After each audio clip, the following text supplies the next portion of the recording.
Good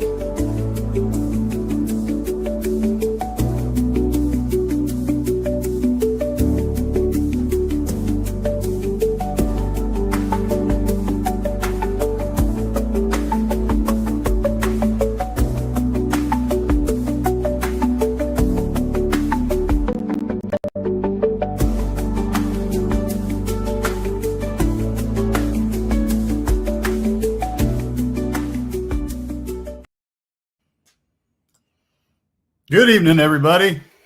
Thank you guys for joining us. It is Wednesday, August 6th. We have fall camps going across the SEC. We've got SEC football any given Saturday on Netflix. And now it's time to finish up prediction season. We've got a couple weeks now until the season starts. And so we are ready to start making some predictions. We've had enough of the preview magazines. We've done enough research. We've started to get it figured out. So tonight, we will start getting into it. We will be getting into South Carolina, Florida, Alabama, and Auburn. And over the next couple weeks, we'll be finalizing our predictions on our show. So, again, thank you guys for joining us. Hammer, how are we doing tonight? Doing good. As you said, we're just ever so close to actual football starting. The Netflix documentaries getting everybody pumped up. We've got predictions tonight, so good stuff all around. I'm excited for the show and the weeks ahead. No doubt about it. As always, before we get started, everybody, please go sign up for the Morning Biscuits newsletter, biscuitsandsec.com/newsletter. You can sign up there. I wrote it this morning. Comes to you on Wednesdays during the off season. We only have a couple more weeks of that.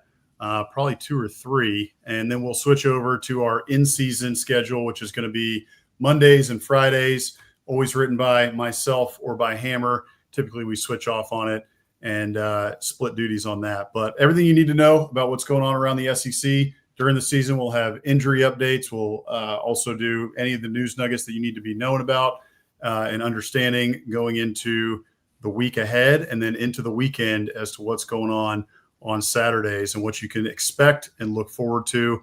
Any of the good quotes from the coaches in their press conferences and any of the news coming out around college football as well. So we hope that you guys will go and sign up there again, biscuitsandsec.com/newsletter to sign up for the Morning Biscuits newsletter. So for those who are already subscribed, we appreciate it. And we hope those who aren't that you will go ahead and subscribe. So, all right, let's dive right into it here. So, Hammer, we were looking a little bit on Twitter today and a few different social media channels and seeing that there's some talk out of Tennessee, some talk out of Florida, that there's some issues piling up at wide receiver. I know that you were able to do a little bit more research into this as to what's going on. Give us a bit of an update there. Yeah, so admittedly, the guys that are showing up on this injury report really outside of a few aren't household names or aren't people that have really produced on the field a ton. But I think especially with the two teams it's impacting, it is definitely a storyline because the first one is Florida. We've already talked about the DJ Lagway injuries, the lack of reps that he is getting with his wideouts because of his own injuries. But now we're getting word out of camp of several injuries they've had. So my understanding is senior receiver Khalil Jackson, sophomore Eugene Wilson, sophomore Aiden Mizell, and freshman Muiz Tunkara, probably not saying that right, have all been injured since the start of camp, so really haven't participated. And then earlier today, big-time recruit freshman wide receiver Dallas Wilson suffered a lower leg injury. Unknown at the moment what the severity is. I'm sure we'll learn more once Napier talks to the media, but all we know is, he left practice earlier today with a lower leg injury. So hopefully it's not serious. But by my count, that is 5 wide receivers that are currently on the sidelines in Gainesville. Eugene Wilson was injured almost all of last season. I think he only appeared in 4 games. But if you recall, 2 years ago, his freshman year, he had a good campaign, over 60 receptions. So definitely someone that they are counting on, if healthy, to be productive for them this fall. And again, they're all on the sidelines. So even if and when DJ Lagway is back, potentially several of his top targets might not be there. So just a lot of issues with health and continuity and reps going on in Gainesville right now. So definitely something to monitor. And then similarly, Tennessee, who's also breaking in a new quarterback, presumed to be Joey Aguilar. We'll see, what goes on behind him there, but most likely Joey Aguilar, who, again, to reiterate, did not arrive until May or June after spring practice, so doesn't have any sort of continuity with his wide receivers. Tennessee's had some injuries there as well, unfortunately. Aguilar is healthy, as far as we know, obviously, but former five-star Mike Matthews, who I think they're counting on for a big year, missed practice earlier this week. He's back, so thankfully doesn't seem to be a big deal. He had a knee brace on, so, something to monitor, but he seems obviously like he's back practicing, so everything is fine there. They also have Chris Brazel, who hasn't participated all fall camp due to an injury, and then Braylon Staley went down, I think that was yesterday, with an injury. So 2 wide receivers currently out, one who's been out. Again, we're just talking about storylines out of fall camp. I think both of these, especially given the quarterback situations, are something to monitor. Is you just don't want these things to linger until, let's say it's game week and this dude hasn't practiced since the beginning of camp. And, we'll be talking about it after week 1, right? If they go out there and it's like, yeah, Tennessee, Aguilar didn't look that sharp. The receivers were off. Like, what's going on? This is something you can look back on and say, well, they didn't actually practice that much together. So just something to keep an eye on. Again, nothing has been reported as like a major injury, but these guys are missing time, which they desperately need with these new or young quarterbacks in the system. So that's a good point. And nobody wants to see an Oklahoma-style situation like last year with Jackson Arnold, young quarterback, new starting quarterback coming in, and then has his entire wide receiver core basically wiped. For him, it was wiped out for the whole year, essentially. So hopefully nothing like that happens here with Tennessee or with Florida. Hopefully they're just minor injuries.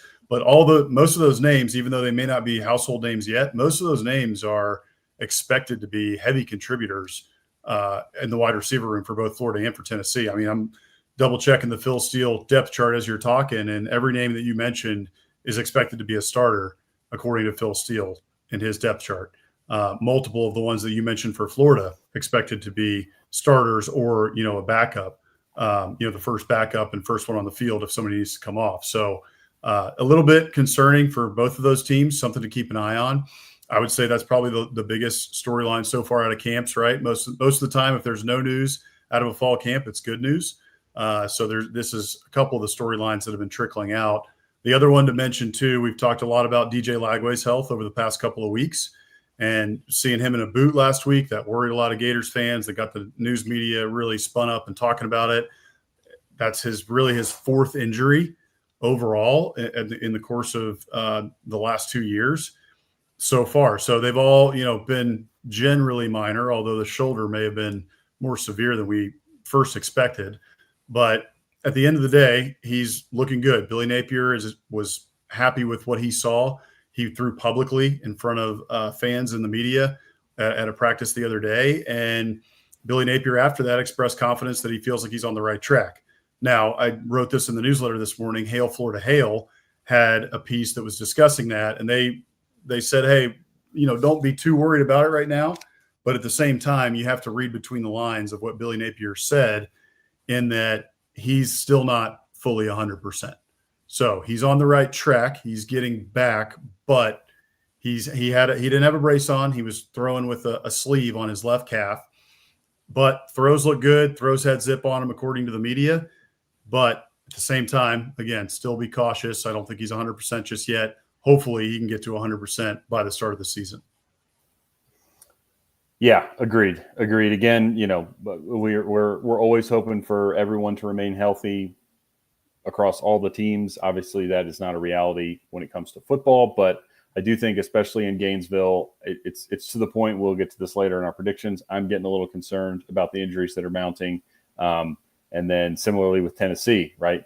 We've talked a lot about the turnover there at quarterback with Nico and at wide receiver, because they had several go to the NFL as well as transfer out. So you're just trying to break in a lot of new guys, and these reps are precious, truly. So when you're not getting them, it's something that fans oftentimes don't think about again until you're in, week 3 or week 4, and you think back, and especially for teams like Florida and Tennessee, where the earlier part of their schedule, they need to be getting in sync, because the schedule is only going to get harder. So they need to be, ready by week 3, week 4, week 5, not, now we're just starting to get comfortable in week 4, week 5, So definitely just something to keep an eye on. And obviously we'll keep everyone updated in the newsletter, on the show, whatnot. Yeah, without a doubt. So, all right, we want to get to our next topic here, because we want to get to the bulk of our show, which is going to be prediction season, and we did our over-unders a couple weeks ago. You guys want to go back and watch those on YouTube, you can check them out.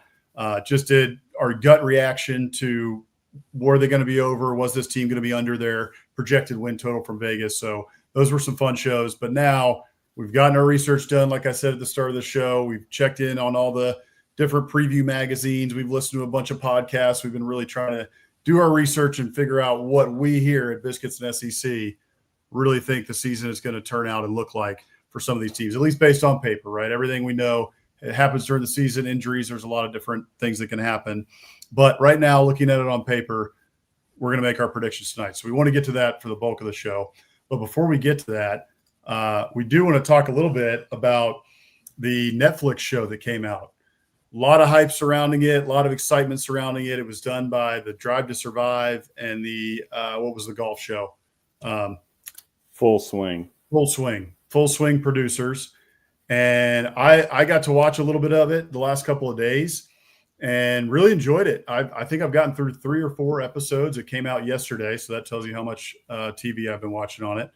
But I've really enjoyed it so far. There's a couple of takeaways for me. I've really enjoyed the behind the scenes. Has been super cool to see, right? Who can get enough of that sort of stuff when it comes to sports? Just kind of seeing, how people are thinking about things, how the coaches are thinking about different things, different scenarios, different things that are happening in the media, especially when it comes to like things that are swirling, like, for instance, Sam Pittman with all the coaching rumors last year. Could he get fired? Is he not going to get fired?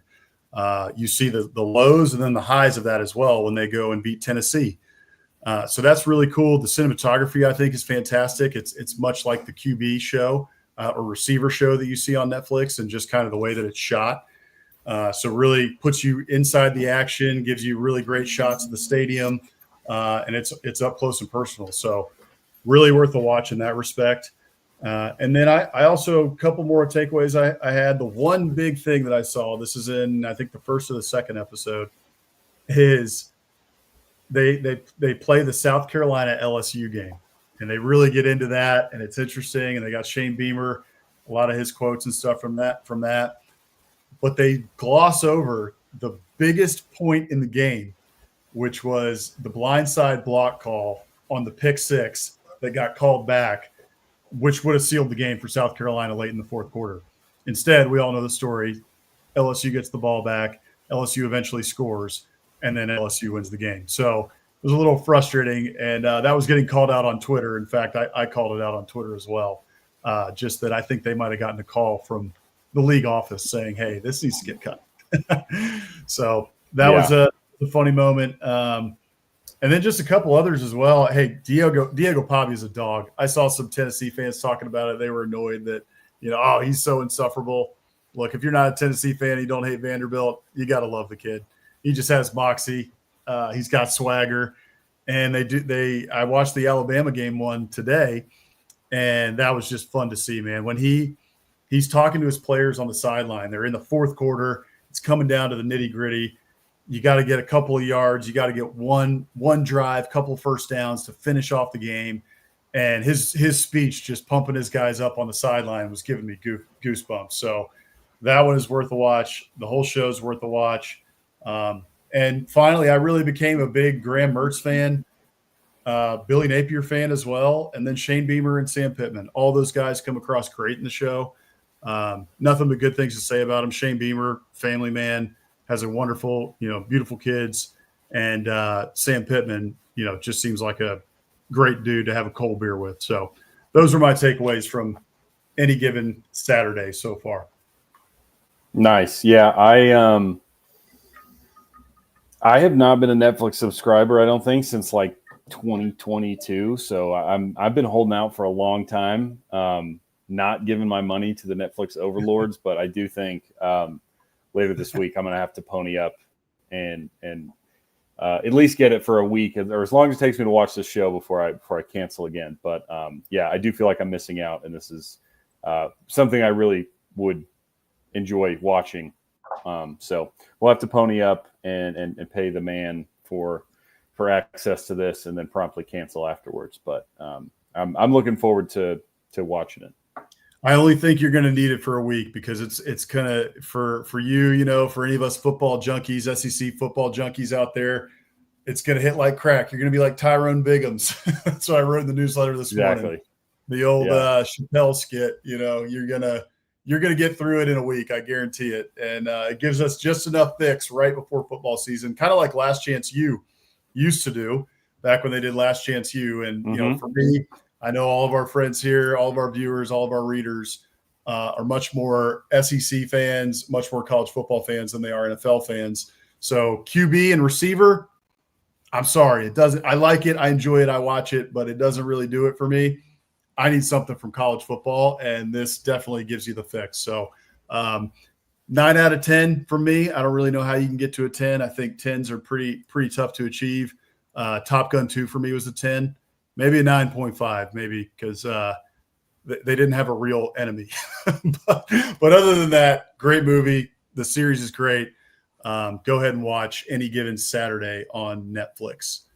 So, all right, let's get into our previews here. But just quickly before we do, let's do our ad. Our ad read from the Steer Agency. Football is all about strategy, just like winning in business. When you're dialing up the perfect play on Saturdays or looking to dominate in public affairs, PR, or digital marketing, you need a team that delivers results. That's where the Steer Agency comes in. They craft winning strategies that get you seen, heard, and ahead of the competition. Don't just play the game, control it. Visit thesteeragency.com today. Take your brand to the next level. So thank you to the Steer Agency for sponsoring our show tonight. We appreciate it. And now, drum roll, let's get into prediction season here. Predictions. That's right. I'm excited for this. This is going to be fun. So as everybody is aware, or should be if you were with us last week, this is our 16-16. Hammer's got one coming out on Georgia this week. We've been getting these out over the course of the last 2 weeks, and we're going to keep pumping them out. This is a 30,000-foot view of each program. So we look into their NIL funding. We look at the facilities that they have. We look into any stadium renovations that they're funding. We look into how they've been doing in recruiting over the last couple of years. We take a total approach to looking at the program, and then we go back and we check what that means for the 2025 season, or what that means for the season ahead, and then kind of what that's going to look like, overall. So we give them a Biscuits rating out of 12. We've got a whole Biscuits rating system that we do. So be sure to go check those out on biscuitsandsec.com. But tonight we've done 4 of those 16-16s. Those are up on the site tonight. Georgia will be coming out soon, maybe tonight, maybe it'll be tomorrow.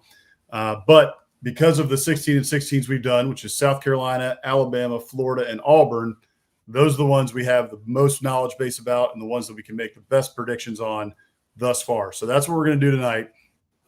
And let's start here with South Carolina. So let's look at their schedule first here.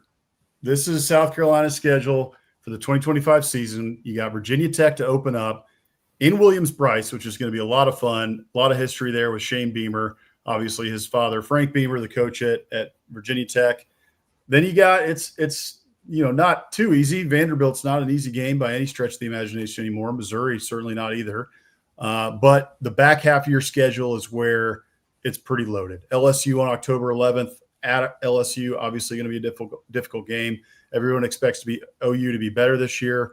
Alabama always a tough game. Ole Miss should be a tough game. A&M, and then Clemson to end the year. So, that's a tough schedule there. Can South Carolina repeat the success of last year and get back to the right on the cusp of the college football playoff? This year, they're ranked 13th, where they ended the year last year, at least in the first coaches poll that came out yesterday. They were ranked number 13 in the country. So can they keep that up? Here's our prediction, and we'll get into a little bit more of what that means and how we came to that conclusion. But I'm saying here 7-5. I think Mike Huseman there, Spurs up. He's our resident Gamecock here for the SEC After Dark Network. But I'm going 7-5 here. I think South Carolina takes a slight step back this year. I talked about this a little bit in our over-under show, but I'm worried about that offensive line. I'm a little bit worried about the receiving core, and I'm a little bit worried about the production that they have to replace on defense. So I think they're going to be good this year. I think they probably lose a couple of close games, but for me, I think it's going to be 7-5 there. And I go back here. This is their schedule. That pivotal game for me there, Mizzou, September 20th at Missouri. I think that one sets the tone for your season. I'm actually going to go there with you, Mike Huseman. We talked about this when we previewed the South Carolina Gamecocks with you a couple of weeks ago. But Mizzou right there, I think that's a pivotal game for this season to set the tone. It's at Missouri. If you can get a win at Missouri, you got to feel really good going into the back half of that stretch with all these really solid teams. LSU, Alabama, Oklahoma, Ole Miss, A&M, Clemson. You got to feel good about your chances in those games. And I think it tilts it a little bit towards, there's a lot of toss-ups right here that we're looking at. There's a lot of, lean loss that we're looking at. But if you can beat Missouri there, I think, and Lenora Sellers is playing well through those first 4 games, I think you're setting yourself to be up and really confident heading into the back half of that schedule, which is what I think you're going to need if you're going to, beat my prediction and hit the over. So, Hammer, what are your thoughts there on South Carolina? You got them. You got them here going 8-4, and their pivotal game being Oklahoma. Yeah, I think for me, I was looking back, obviously, at our over-unders, and as we said, those were more knee-jerk, gut reaction picks. But I did have South Carolina going over. As we got closer and we were looking at this again today, I was a little more hesitant, but ultimately I decided to give them the nod there and say they're going to go 8-4. Most of that for me pretty much just rides on Lenore Sellers, because I think everything you brought up is fair. They did lose a lot, especially on defense. Just looking back, they lost 4 defensive linemen. They're really counting on the Aggie transfer Gabe Brownlow-Dindy to step in there. Kyle Kennard, of course, is gone. Dylan Stewart is back. So's the third edge rusher, Brian Thomas. So they're decent at edge, but they lost multiple linebackers. They lost multiple guys in the secondary. So defense is going to be a lot of new faces. But I think Lenore Sellers is really, really good. So I'm going to give them the nod for 8-4 here. And I think, and not just Sellers, but I think Beamer's good. I mean, Mike could probably help us out here, but they have beaten their Vegas over and under win total, I think, every year but one since he's been there. So he does a good job in the portal, Beamer, that is.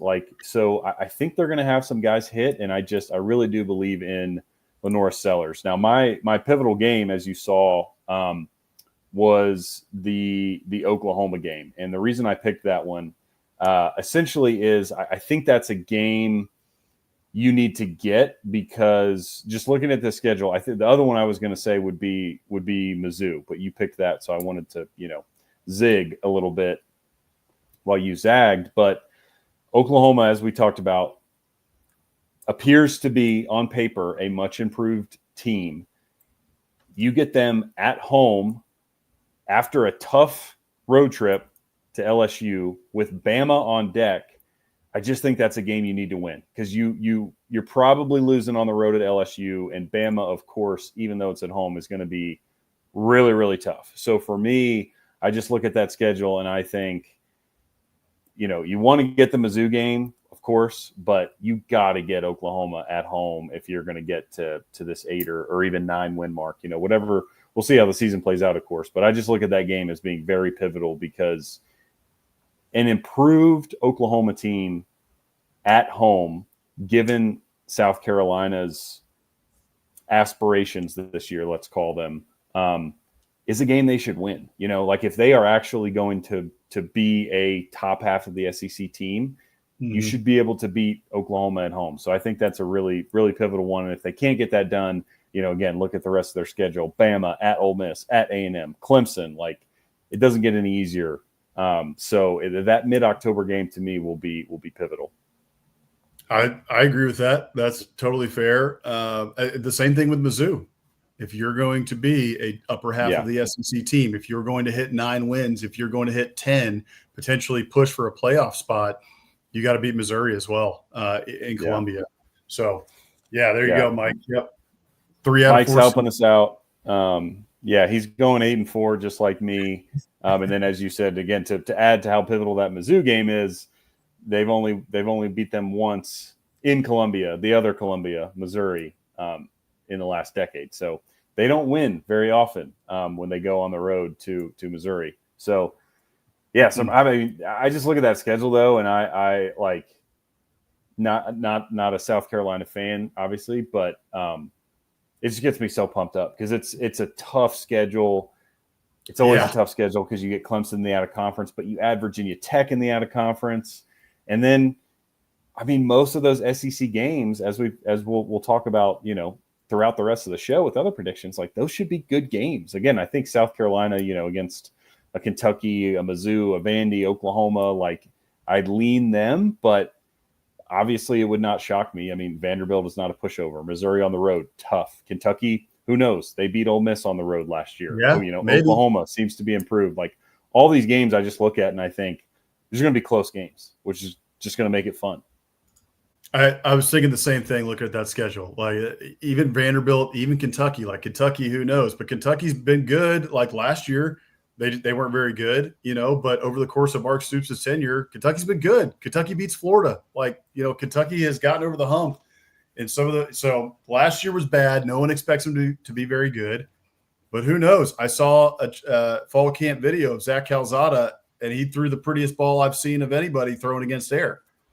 So the ghost of Zach Calzada lives on, and it does. Alabama He's played a night game in Columbia before. I don't think he was. I'm trying to think if was Wigman playing then when A&M lost that game. I think it might have been Wigman. I can't remember, but all I remember is South Carolina returned the opening kickoff for a touchdown, and that was A&M's 5-7 season. So immediately I knew we're doomed. We're cooked. I don't even know who's playing quarterback, but we are doomed.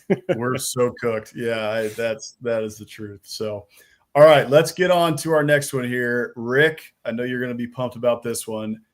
The Alabama Crimson Tide. Roll, Tide, roll. So check out their schedule here. They got 2 out-of-conference games there early on. Their Power 4 conference teams, Florida State, Wisconsin. You go to Florida State, to Doak Campbell to take on the Noles in Tallahassee. And then you get Wisconsin, who you blew the doors off of last year. Probably should do the same this year, especially since it's in Tuscaloosa. Got Georgia there, on September 27th. And then, again, back half the schedule gets difficult. You whipped Missouri last year. You lost to Vanderbilt. That's a big revenge game, as Rick has been reminding us of recently.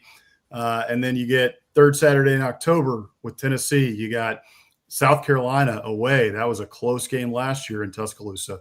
LSU, Oklahoma, and then Auburn to end the year. And we all know how the Iron Bowl always goes.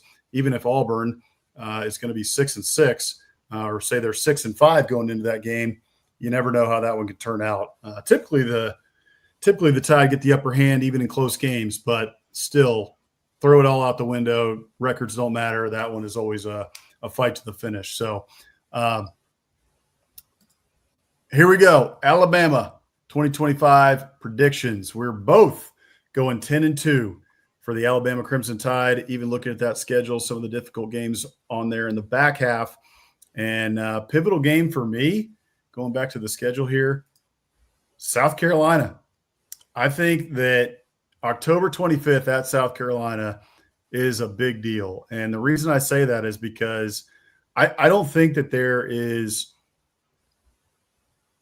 you could lose potentially there to Georgia, right? September 27th, going to Georgia, that one's going to be tough. So say you drop that game, but then you win out up until the South Carolina game. We all know how South Carolina played Alabama last year, like I just mentioned. It was a close game. South Carolina had them on the ropes. They pushed them all the way to the final whistle. And now South Carolina is going to be chomping at the bit in Williams-Brice on October 25th. And then after that, you got 3 more games that you're really going to have to win. So I think that South Carolina one right there is such a tweener game. And really, if you end up with a loss there, and then you're going in, you got 2 losses there, and you got 3 big games to go, you don't want to drop another one of those, right? Or you're potentially out of the playoffs. So I think probably they head into that game with 1 loss, most likely against Georgia. I don't think anybody else, frankly, is going to beat them before that. But with 1 loss going into that South Carolina game, I think that's where the season could turn. So for better or for worse. Yeah, no, I think that's fair. Yeah, I mean, like you said, I think both of us going 10-2 with Alabama just speaks to our belief in DeBoer, our belief in Grubb, obviously, too, coming back. And one thing too I want to call out is all signs are pointing to Ty Simpson being the guy, and I probably shouldn't think this way because it's a completely different staff. Nick Saban is not there. Steve Sarkisian is not there. But the last time there was a guy at Alabama that was let's say, slower pocket passer who sat on the pine for years and waited his turn, that was Mac Jones. And he balled out. And so I don't know why I think this. I just think Ty Simpson's going to have a good season, even though we haven't seen him, because two reasons. One, if he didn't think there was opportunity at Alabama, he would have transferred out. The second one is if Alabama didn't like him, they would have brought somebody else in, which they did initially with Austin Mack. But this past offseason, they knew Jalen Milroe's gone, and they looked at their quarterback room and said, no, we like what we got here. And I think Simpson's a big part of that. So I think their offense is going to be much improved. I like the Isaiah Horton pickup in the transfer portal from Miami at wideout. I think he'll be a nice complement to Ryan Williams and Jeremy Bernard. Jam Miller comes back at running back. I think they're going to be better. The Bama defense is always really solid. I know they had a few games last year that were uncharacteristic, but overall, it's Alabama's defense. And yeah, for me, you picked the South Carolina game as a pivotal game. I picked LSU. I just think Bama has dominated LSU, and LSU has very high hopes. That game comes after a bye week after the South Carolina game. So you brought up the South Carolina game. And so that for me is like, okay, let's say they go on the road, and get a win at South Carolina.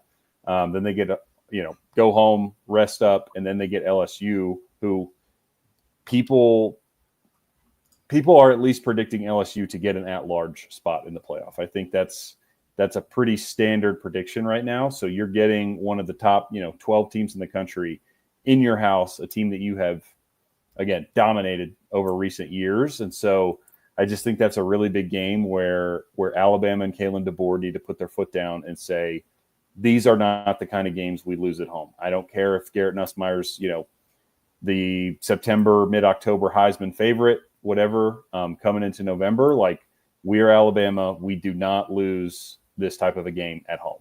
And honestly, if you go back to their schedule here real quick, like, again, there's going to be a lot of tight games probably on the schedule. Tennessee's no pushover, Oklahoma, hell, Vanderbilt, Missouri, Auburn. Like, we saw it last year. Bama could lose any of those games. But I look at their schedule and I think Georgia, South Carolina, and LSU, as we sit here today, on paper, for my money, are the 3 toughest games they have. Well, 2 of those are on the road. So if you lose them, not that it's excused, but it's more common.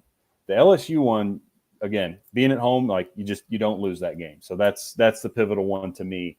And I think if they beat LSU at home, I have a hard time seeing them losing another, more than 2 games. So I almost think they get to 10 if they can get that one at home. I think that's right. I look at that schedule, and yes, there's some difficult games on that schedule, no doubt. The 3 that you mentioned specifically, but I think Alabama is going to be very good this year. They're super talented, as they always are. DeBoer's done a very good job in the recruiting ranks. He's also done a pretty good job in the transfer portal, filling spots. So I just like where Alabama's at. I'm a big believer in Kalen DeBoer. I know that in year 1, right, going 9-3 was not what Alabama fans wanted nor expected, especially with the losses to Vanderbilt and a 6-6 Oklahoma team. But at the end of the day, this guy has a long history of being a dang good coach. And so I just have a lot of faith in him that he's going to get it right, especially with Ryan Grubbs being his offensive coordinator back here now, and somebody at quarterback, like you mentioned, Ty Simpson, who's a little bit more of what they want to be doing in terms of their prototypical quarterback that they want for that offense. So I really like Alabama this year. I think they're going to the playoff. That's what I think. So yeah, I would agree. I think they're in Atlanta as well. I think they're one of the top 2 SEC teams at the end of the year, and we'll be going to Atlanta. I think that's probably right. So, all right, let's hit our next one here. Let's get over to Florida. The Florida Gators, they're 2024. They outperformed expectations, went 7-5, had a surge at the end of the year there with DJ Lagway, won all of the games that he started and finished, which was impressive. He had good stats. The defense started playing much better towards the end of the year. I detailed that in the Florida 16-16 over on biscuitsandSEC.com. So go check that out. But this is the schedule. So you got LIU to start out, USF. You got two games you should win right off the bat. Hopefully get DJ Lagway fully healthy, fully comfortable, and hopefully those receivers are good to go by week 1, and we don't see any injuries for them up until the LSU game. Hopefully they're fully healthy going into that, because that is going to be a revenge game there for LSU. Should be a great game in Tiger Stadium. Tiger Stadium will be rocking. I bet that one is at night. I need to go double check that and see, but I have a feeling that one should be at night in Tiger Stadium. Then you get Miami on September 20th, which always is going to be a difficult game. Miami boat raced the Gators last year in Ben Hill Griffin. So got to expect the Gators are going to be up for that one and excited for that one to get some revenge. Texas A&M, and then you got Mississippi State, Georgia on the neutral field like usual, Kentucky, Ole Miss, Tennessee, and then Florida State, to end the season. So here's our prediction. Boss man, I got them going 7-5. Hammer has got them going 6-6, taking a step back there. My pivotal game for the Gators there is LSU, and then Hammers is the Miami Hurricanes. So, Hammer, I'll let you go first here on this one. Tell me a little bit about your thinking here as to why the Gators are taking a step back, and I think you overturned your over prediction here for the Gators. I did. So yeah, for those of y'all that were watching, keeping score at home, I weeks ago now thought Florida would go over the 6.5 win total and get to 7. Mainly why I'm flipping on that, honestly, it has a lot to do with the injuries that we brought up at the start of the show. You don't want to predict that. You don't want to wish for that, but I'm worried about not just DJ Lagway staying healthy for a full season, but again, the reps. And you looked at that schedule, and we're talking about, they basically have 2 mulligans, and then it's like you're going 0 to 100 at LSU, at Miami, bye week, Texas. So and then A&M on the road, like they are really that stretch of games is just so tough. And so if they're slow to start because of this lack of continuity and reps and familiarity, I worry that that LSU and Miami stretch is just 2 losses, which is why I said Miami is the pivotal game. I'm not a giant believer in Miami being a great team, but we saw what they did to them last year. They're certainly capable of beating Florida. So that's why I picked it to be the pivotal game. I just think if they're going to get over, they have to beat Miami. Because again, you look, LSU on the road, Texas at home, at A&M, Georgia on a neutral site, at Ole Miss, against Tennessee. Like, there's just a lot of tough games in there. So yeah, I'm backtracking a little bit on my prediction with partially just, again, looking at truly how tough that schedule is, alongside the worries I have about just like general health and readiness, I guess we could say, right? Of just like, these guys are not getting reps. And I think that could affect them. Again, like, let's just think in your head here. If some of these guys, whether it's Lagway or his receivers, miss half of fall camp, a couple of them miss, the early games against Long Island and USF because they know they can win without them. And then, oh, great, you guys haven't thrown a pass to this guy since last season because you didn't throw in the spring. He was out all fall camp, and we let him rest for these first 2 games. Well, we're going to go play a night game in Tiger Stadium, and hopefully y'all can make some connections downfield. Like, good luck, dude. I mean, so hopefully I'm wrong. Like I said, I'd be happy to be wrong about this. I like Lagway, I like Napier, and I don't want to, put any bad vibes out there around injuries. But I just worry that things are not going to go according to plan, even if everyone's healthy, just because the reps are not there. And maybe I'm way off there, and Lagway is the guy who's just so talented that he can make do without it. But if you got back-to-back road games, LSU at Miami, both I think in the top 10 or top 12 of the coaches poll right now in September, you have to be ready early, where a lot of these, a lot of other programs don't. Like, we'll talk about them in a later week, but Mizzou doesn't leave the state of Missouri till mid-October. Florida unfortunately has a lot of tough games in September that other schools don't. So I'm flipping, and I'm saying they go 6-6, which I think our friend Mike here says that Billy gets let go, and I think that would be the case at 6-6 as well. Pulling a Brian Kelly here and pounding the table. I disagree. You are very wrong. Billy Napier does not get fired. They go 7-5, and they have – everybody knows the schedule's difficult, but I think if he can stay at 7-5, get a nice win somewhere in there, that he will be able to stay, and that they will be excited for DJ Lagway coming into his junior year, and that's when we really turn the Jets on. We got – couple years of recruiting under our belt. We got the transfer portal. They didn't do a lot in the transfer portal this offseason, but going into next year, probably fill it with some pieces. Here's why I go a different direction and give them at least one more win, at least to hit the over, and to have a decent season, right? My thought here is that, yes, DJ Lagway has some nagging injuries. Yes, we're a little bit worried about the wide receiver situation and the injuries early on. But I take the opposite approach from you. You're talking about LSU in game 3. I get that. That is a very difficult game, no doubt about it. But to get everybody healthy and to get everybody on the same page, and hopefully all those receivers are healthy enough to be playing. Maybe they sit out game 1 against LIU, and then maybe they go in game 2 against USF. I think that they've got enough time to get on the same page there before that LSU game on the 13th. And I really think that because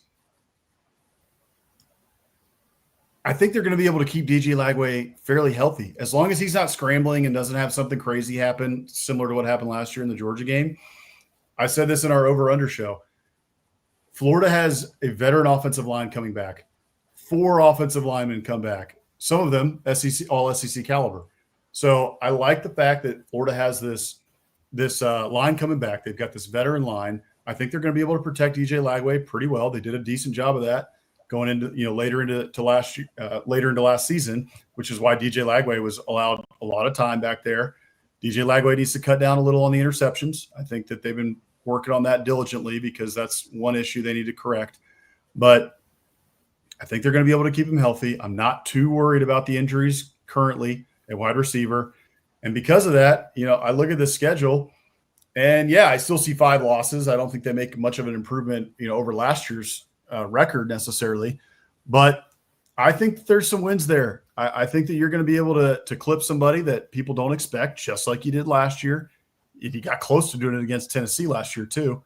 I mean, I think Tennessee could be a win this year, considering everything that they lost. Joey Aguilar, who knows what that's going to look like.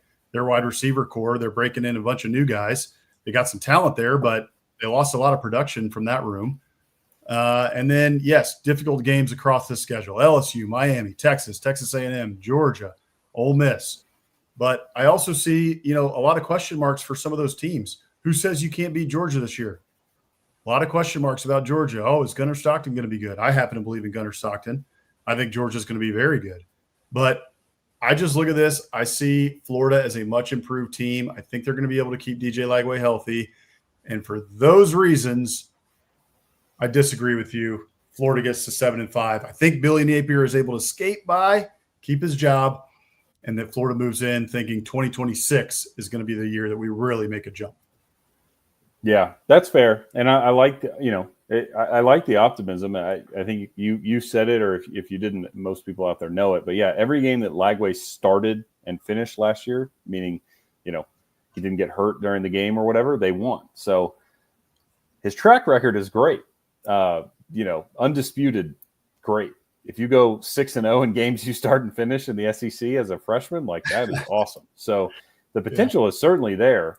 One thing I wanted to bring up here too, just with the sort of Napier hot seat discussion still being out there, of course, and this schedule, it's going to be very interesting to see how they do early on in these September and early October games, because we know how narratives go. And Napier's already shown he can flip a narrative, because you, me, and the entire media had him fired after the A&M game last year in September, and he's still in Gainesville collecting his check. So, but I just want to bring this up because I think it'll be interesting, right? At LSU, at Miami, home against Texas, at A&M. That 5-week stretch with 4 games really could turn the tide in an amazing direction or in a terrible one. You know what I mean? Yeah. Like if you lose back-to-back LSU at Miami, have a bye week, that entire bye week, Gator fans are going to be screaming at the rooftops to get rid of this guy. We can't, we're not doing this again. We're 2-2. Now we got, number 1 Texas, unless they lose a game to Ohio State or somebody early on, come to town. But again, they could beat Texas at home. That's a game in the swamp. Texas is a younger team. Like, they might do it. So I think that's something to just circle your calendar for, like, a pulse check on Gainesville at the end of September, early October, and just see how they're doing. Because I think they're either going to be really excited or they're going to be ready to fire Napier already again. I think that's probably right. And it's also dependent a little bit on how those games go, right? At the end of the day, it's just win, baby, win, right? Everybody's just going to be looking at that record at the end of that 4-game stretch. Are they 2-2? Are they 3-1? Right? If they're 3-1, everybody's pumped. Doesn't matter how they get it done. If they're 2-2, okay, it's a little bit shaky. If we're 1-3, if we're 0-4, if they're 0-4, sound the alarm. He may already be fired by the end of that A&M game. Right. If they're 1-3, it's real shaky. The chatter is getting loud, and we're starting to get worried. And it'll be interesting to see that their schedule is front loaded as South Carolina's is back loaded, right? Correct. So you got to come out of September feeling really good and feeling hopefully get out of there 2-2, maybe 3-1. Man, if you can do 3-1, then it's like, look out, Florida's a really good team this year. And they could surprise some people. DJ Lagway is playing at, an all SEC type of clip. So We'll see. I'm a believer. You're a believer in Lenora Sellers, and I'm a believer in DJ Lagway. I believe in Lenora Sellers as well. I think he's a great quarterback. I'm just a little bit more worried about what he's got around him and if he's going to be able to elevate those guys around him. Whereas for me, I just feel like DJ Lagway is the type of player that is going to be able to elevate everybody around him no matter what. I think he's that talented. So that's where I fall in Florida. That's why I think they hit 7-5. Totally fair. Totally fair. We got a little bit of disagreement in this one, which is good.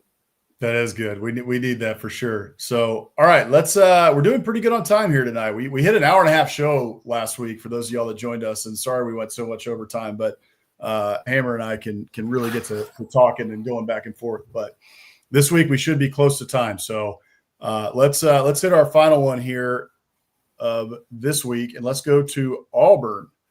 So the Tigers, we've talked about this one a little bit over the course of the last couple shows. I know this one's starting to get circled on calendars here. August 30th at Baylor. Do not overlook that game. The Baylor Bears are probably going to push for a Big 12 title this year. At the very least, they should be at the top of the Big 12, top half of the Big 12 this year.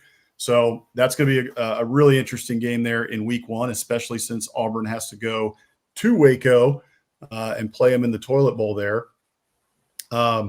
So if you don't know what I'm talking about, everybody just look up Baylor Stadium. And being an Aggie, we got to take a shot there. But it's actually a very beautiful stadium. McLean Stadium is a very nice stadium.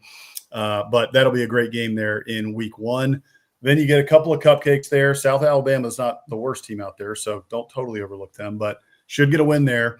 Oklahoma, Texas A&M get back-to-back road games there. Those will be difficult. And then you go to Georgia. You play Georgia at home in Jordan-Hare. Mizzou, Arkansas, Kentucky, Vandy get a bye, and then you get Alabama there to end the season for the Iron Bowl, like always. Auburn needs to have a good year, man. Over under there set at 7.5 from Vegas. Hugh Freeze really starting to feel his seat warm up. They got to get it done this year, or Hugh Freeze may find himself out of a job. So, Hammer, I'll let you go first again. I think we were 2-2 here. You've got Auburn here. Drum roll. Hammer, 7-5 for Auburn. Pivotal game there is Baylor right there in week one out of the gate. I got them at 6-6 with their pivotal game being Vanderbilt, which I'll explain why in just a minute. But yeah. Okay, take us through it. 7-5 for the Auburn Tigers this year. Yeah. Man, I waffled on this one between 6-6 and 7-5. This does still track with my over-under because Vegas has the over-under at 7.5, which kind of surprised me. I'm not a big gambler, but if you are and you take advice from a losing gambler like myself, then go get the under on Auburn because I struggled to see them getting to 8. But I leaned 7-5 here. Man, really, I guess kind of just on a hope and a prayer. And most of that hinges on I think Auburn is just a talented football team. And at some point, they have to stop shooting themselves in the foot, cutting themselves out, at the knees on their own. And if they stop with the self-inflicted wounds, I think 7-5 is a very reasonable record for them. Obviously, I love their wide receiver room. I like the offensive line that they have a few guys coming back, and then they did well in the transfer portal, picking up two starters. Five starters. So all 5 starters for Auburn come back, and they added some depth and some bulk in the transfer portal that could potentially push for a starting job. Great. Yeah. So I think they have a good offensive line. Jackson Arnold, I'm not totally sold on him, which is reflected in my 7-5 prediction. I think he's going to be better than he was at Oklahoma. I think he's probably going to be better than Peyton Thorne on the whole, because I think he'll have better protection. He's got better wideouts. He can run the ball a little bit, which I know Freeze will use in spots. similar to Peyton Thorne last year, where every once in a while you would look up and be like, oh, dang, Thorne's got 60 rushing yards today. Like that's impressive. So I think Arnold can do that as well. As we brought up during the over-under, I do trust DJ Durkin and the Auburn defense to be good enough, right? I don't think they're going to be a top, 5 unit in the country, but probably top 25, and that's good enough to keep you in every game you're going to be in for the most part. So I look for them to be solid. The pivotal game for me, though, is truly that week 1 at Baylor. I think if they lose that, they struggle to get to 7 probably. Similar to what I was talking about with Florida, Hugh Freeze a little bit on the hot seat, and you just look at the schedule, right? At Baylor, as our friend Mike points out, Baylor's favored in that game, so you're not expected to win that game. But then you have 2 cupcakes, as you said. South Alabama's got a little something, but 2 games you ought to win. But then you go at Oklahoma and at A&M. So 3 of their first 5 games are on the road. 1 is in week 1 at a big stadium, and then the other 2 are at 2 of the biggest stadiums in the country that are going to be absolutely ripping. And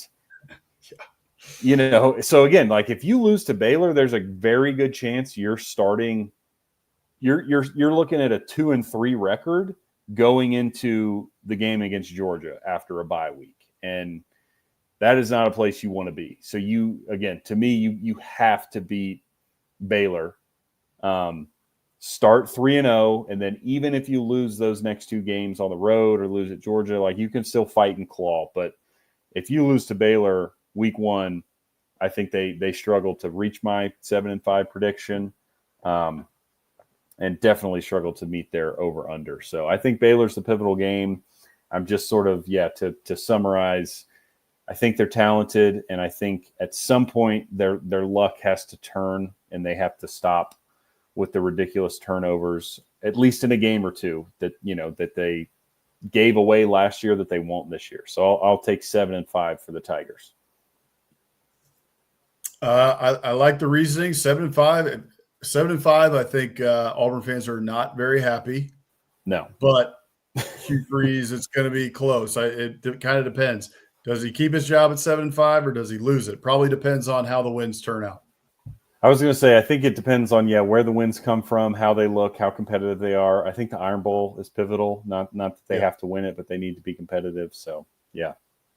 That would save Gus Malzahn's job once or twice. So might end up saving Hugh Freeze's job if he can get that win there. Cover your ears there. Cover your ears there, Rick. But all right, so I went the opposite again. A little bit of disagreement here. I go 1 game under where Hammer had Auburn at 7-5 for Hammer. I've got Auburn at 6-6. To me, going back here to their schedule real quick, that early season, gauntlet like you talked about, Baylor out of the gate, 1.5-point favorites. Okay, they're not necessarily favored. That's basically a push, though. At the end of the day, Vegas is saying that's money line. Total toss up here, but again, going to be a tough game right out of the gate in Waco. Then you have at OU, at A&M, and then Georgia. Even though Georgia is in Jordan-Hare, and Auburn has played Georgia well in Jordan-Hare, over the past 5-10 years or what have you, especially going back to that Peyton Thorne game. I think it was 2 years ago where it was like completely surprising that they gave Georgia a game. But either way, difficult game. Georgia's going to be ridiculously good again. They should push for a playoff spot if they're the Georgia team we expect them to be. But I just, excuse me, yes, they're talented. They do have a lot of talent. Finally, they got to, hopefully break through a little bit with that talent. Hopefully they can cut down on the turnovers, etc. I just don't know. I can't believe in Hugh Freeze yet. I just can't do it. I'm not there. I expected to see a lot more improvement from Auburn over the past couple of years. He's made some boneheaded moves. Talking about Peyton Thorne last year at quarterback, all love to Peyton Thorne. I think he's a great guy, but he just didn't perform overall when they needed it the most. And he threw a bunch of interceptions. And to me, he was a big reason why they were as bad as they were over the past couple of years. And he decided not to go out and get a transfer quarterback last year to compete with Peyton Thorne. That was a big decision, turned out to backfire on him. And then the use of Jarquez Hunter last year was just honestly malpractice. I mean, somebody should go to jail. If in a just world, somebody should be in jail for the amount of times that they screwed over Auburn fans by not feeding Jarquez the rock. So I just look at what I've seen from Hugh Freeze over the past couple of years. He could change my mind this year, but there's just been boneheaded decisions just kind of over and over again. And now we're looking at recruiting where it's like, what in the world is going on with recruiting? And that could change, and they could change things with the transfer portal as well because it's a different era of college football. But I'm just not sold yet that Hugh Freeze is going to be the guy to turn this sucker around. And with that early season gauntlet there that you laid out, I just don't think he's going to get it done this year. I think maybe if it was a little bit, maybe if they had South Carolina's schedule where they could gain some momentum and really feel like they got the momentum going into the back half of the schedule, which is going to be super difficult, maybe then I could see it. But I just don't with that gauntlet at the start of the season. I do think here, I mentioned that Vandy is their pivotal game. Well, why is that? It's because Diego Pavia owns you. He dog walks you. He is Hugh Freeze's daddy. And if you can't beat Vanderbilt on November 8th, even though it's late in the season, this sucker's over. That's a pivotal game for Auburn because if they lose to Vanderbilt again, if Diego Pavia takes you out behind the barn, well, he's going to take Hugh Freeze's career at Auburn behind the barn. So that's my pivotal game for Auburn this season. And I think my prediction, they go 6-6. Yeah, no, it's hard to really disagree. Again, we're kind of splitting hairs, 7-5, 6-6 on these last two predictions. But I think your point about the early season gauntlet and potentially, derailing a season is very legitimate because my two worries for Auburn this year, outside of my own record prediction, but just, there's really two ways I could see the season getting sideways. One is they lose all those games early and they're 2-4 after losing to Baylor, losing to Oklahoma A&M and then Georgia. And then, like you said, the back half of the schedule isn't as tough, but if you're 2-4 with a coach on the hot seat, how much do these kids care? The second way, and this kind of goes hand in hand because if they're 2-4, it's probably a big reason why, is, you just mentioned the Peyton Thorne turnovers last year. Well, Jackson Arnold has been bitten by the turnover bug in his past. Maybe it's gone with new coaching staff, new scenery, new offense, new everything. Auburn fans, of course, hope that's the case, but we don't know.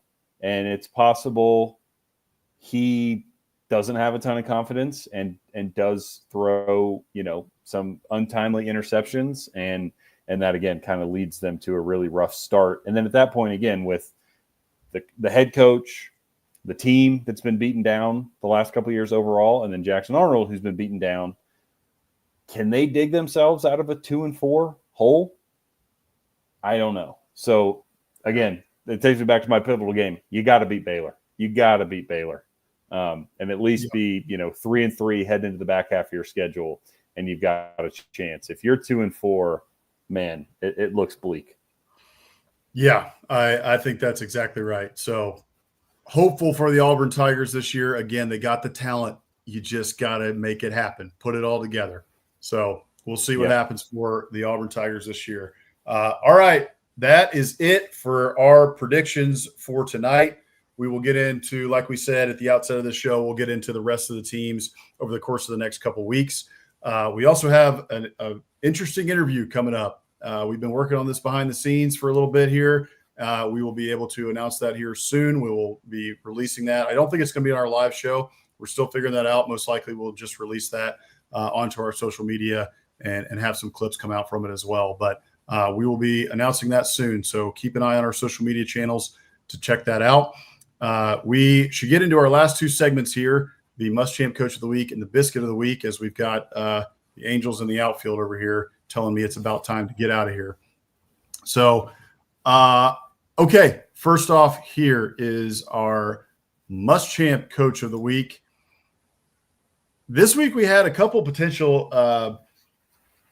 Muschamp coaches of the week. We're starting to get some good quotes here out of fall camps and different things like that, and some coaches starting to put some fire under their players in the media and whatnot. Something Coach Muschamp loved to do during his time as a head coach in the SEC. So this week it could have been one of the nominees was John Summerall from Tulane. He had some pretty good quotes about if you're a D1 player and you don't want competition, you just want to be handed your job, well, then I don't want to be anywhere near you. Like, don't get away from me. If you're a D1 player afraid of competition, then I don't want nothing to do with you. Really respected it. So go check that one out on Twitter if you can find it. I like him a lot. Summerall is the man. He's great. We didn't have one out of the SEC this week, at least it didn't come across my desk. So instead, we had to go out to the Big 12 for Arizona State. Coach Kenny Dillingham is our Muschamp Coach of the Week, and here's the clip. Yeah, we got to be better. I mean, like I said, our offense in general, too many drops on offense as a group. It was a bad day. I mean, it was a really, really bad day on offense. And it all stems from passion we play with. Is it okay to not make a play? And if you accept it, then you accept it. That's who you're going to be. Don't be mad going 5-7. It's okay. Don't be mad going 6-6. Don't be mad going 3-9 because somebody has to go those records. There's going to be tons of teams who do it. Why not us? We didn't practice bad. What I mean by that is, like, we didn't bust. We didn't MA. We threw one pick. Like, we didn't practice bad. We didn't practice with passion. We didn't care if we scored a touchdown. We didn't care if there was an interception, right? We didn't care if somebody made a great play for most of practice. We were just out here practicing. And to me, the best teams, it matters all the time. You want to win everything. And today we didn't have that mindset. We didn't want to win. We wanted to practice. And those are two different mindsets to me. Right? Good practice of complacency. It was a good practice for a bad team. It was an average practice for an average team. That's what today was. There you have it. Coach Dillingham letting his players have it through the media. My favorite part of that, really, there wasn't too much that was super funny about it, except when I got to thinking about it after I watched the clip a couple times, he kind of contradicts himself in a way. It's like we had a pretty good practice. Like we had a turnover, only one interception. We had a couple of good plays made. Overall, we practiced really well, but we had no passion. So actually, it was like the worst practice that you can ever imagine. We played terrible. If we want to be 6-6, we'll practice like that every day. So, Coach Dillingham, congratulations! I think his second Muschamp Coach of the Week award. I have to go back into the. I think so. Into the archives of the Muschamp Coach of the Week award to find that. But I believe it's his second win as the Muschamp Coach of the Week. So congratulations there to Coach Dillingham, who, by the way, comes from the Dan Lanning coaching tree, the Kirby Smart coaching tree, a branch off of that. So you can see where he gets it from. Yeah, even I think wasn't he at Auburn for a bit with Malzahn? I think he's done some time. Can't remember. Probably true. But that's a great quote. What I like most about it, as you said, it's kind of all over the place. You can tell he's really jacked up about it. He's really, really jacked up about them not practicing the way he wants. Probably had like 3 Monster energy drinks that day. I mean, his eyes are bugging out. He's very, very jacked up about it. So much so that what he's saying doesn't always make sense because he's just stream of consciousness. Like, here's what I'm thinking. Here's what's going on. And like we got to be better. It's just like classic football coach, not quite making sense, but he really believes it. And he's really, really jacked up about it. But yeah, I mean, I like Dillingham. He's a great quote. He says what he thinks, ton of passion. And, that's just a fall camp post-practice interview right there where he's mad about something. And then, he just spews a bunch of nonsense for 2 minutes and then, says we got to be better, right? Like, well, yeah, we got to be better. We got to be better. Yeah. You got, if you don't have passion and you come onto my field, you can get off. Go somewhere else. Go play at Arizona. Go play for those sissy Wildcats down in Tucson. Right. So, all right, let's see here. There Mike helps us out. He was the OC at Auburn and at Florida State. So he does have a little bit of SEC ties. Lanning Tree, SEC ties, all you can see where he gets it from. No doubt about it. So, okay, let's finish it off here. The biscuit of the week. This is kind of a biscuit. It's in the family. It's in the tree or whatever. What's the scientists? The scientists say it's I forget what pyramid. No, exactly. Right. Something like that. It's in the food pyramid. So. It's in the food pyramid for sure. It's in the family. But this is Hruska's in Ellinger, Texas. These count. Yeah, I think so. I think so. So I was down in Galveston over the weekend, had a little bit of time away, enjoyed some time at the beach with some friends of mine. And on the way back, you got to drive kind of on the outskirts of Houston and then go on Highway 71 back towards Austin. And Hruska's is a famous bakery there, famous gas station. They do burgers and stuff like that as well. But they're mostly known for their kolaches there, which are ridiculously good. In fact, I had a jalapeno sausage kolache, but I ate both of them before I could get a picture. So these were the kolaches that I had left over that you can see there. And then you can see on the right side there, that is the Hruska's bakery where the shelves are. And you can see all the different kolaches that they've got there. And those ones that are puffed up, they look like they're puffed. Those are the jalapeno sausage, jalapeno. I think they have a chorizo one, and all the other sausage ones and bacon, egg, and cheese, all that. So I have been there many times. I got to stop there on my way back. I had all these kolaches for lunch, by the way. It was like 1 p.m., but I couldn't help it. Every time I see it, I'm like, I got to stop in right now. So got myself a coffee to continue the drive. Had about an hour left to Austin. Got some kolaches there. Got a big cinnamon roll, which I enjoyed this morning. And then the other two I had, that one of those is a strawberry cream cheese. And the other one is kind of like one of those apple danishes, an apple kolache there. So Hruska's is your biscuit of the week. Shout out to Hruska's. They are friggin' fantastic. That sounds fantastic. Yeah, I'm jealous. We don't have quite the kolache scene up in Colorado where I recently relocated. So I'm jealous of that for sure.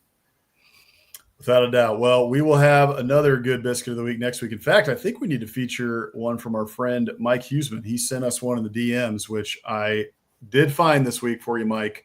So we will feature that one either next week or at some point in the coming weeks here. If you do want to be featured as a biscuit of the week, we'd love to feature your biscuits. We featured Rick. We featured Emily of East Texas. We featured multiple other friends of the program. We would love to see those from a diner, homemade, what have you. You can send those in. You can DM us at Biscuits and SEC across social media platforms. Twitter, probably the best one for this. Or you could shoot us an email at contact@biscuitsandsec.com. We would be glad to feature your biscuit creations or your favorite diner biscuits from wherever you are across the SEC footprint or anywhere else. So, all right, that is going to do it for us for this Wednesday, August 6th show, our 45th show here at Biscuits and SEC Live. We appreciate every single one of you guys tuning in. We are brought to you by the Steer Agency. Be sure to sign up there for the Morning Biscuits newsletter, biscuitsandsec.com/newsletter, read by some of the greats in the industry in the SEC. Keeps you up to date on everything going on in the SEC footprint and all SEC athletics, especially SEC football. So please be sure to go and sign up for that. We will see you guys on SEC After Dark tomorrow night. Be sure to go check out everything across the SEC After Dark network, the After Dark network there. Tuesday in the morning, you got Off-Season After Dark. That is with Mike Huseman. You've got us on Wednesday nights, 7 Eastern, 6 Central. SEC After Dark, as we mentioned, Thursdays, 9 Eastern, 8 Central. And then there's a couple news shows that have launched as well recently. You got Bama After Dark with Jake Thomas. That is Tuesdays, typically on Tuesdays at 6:30 Eastern. And then the Regular Guys podcast That is with Corey Burton and Israel Troop, former Georgia player, and they do a great podcast just about football and about anything else they want to talk about. So they'll get back on a more regular schedule here soon, but you can check Twitter for when they are going to be on. So, okay, everybody, thank you guys for joining us. We will see you guys tomorrow night, SEC After Dark. We'll see you guys next week right back here for Biscuits and SEC Live. Appreciate y'all.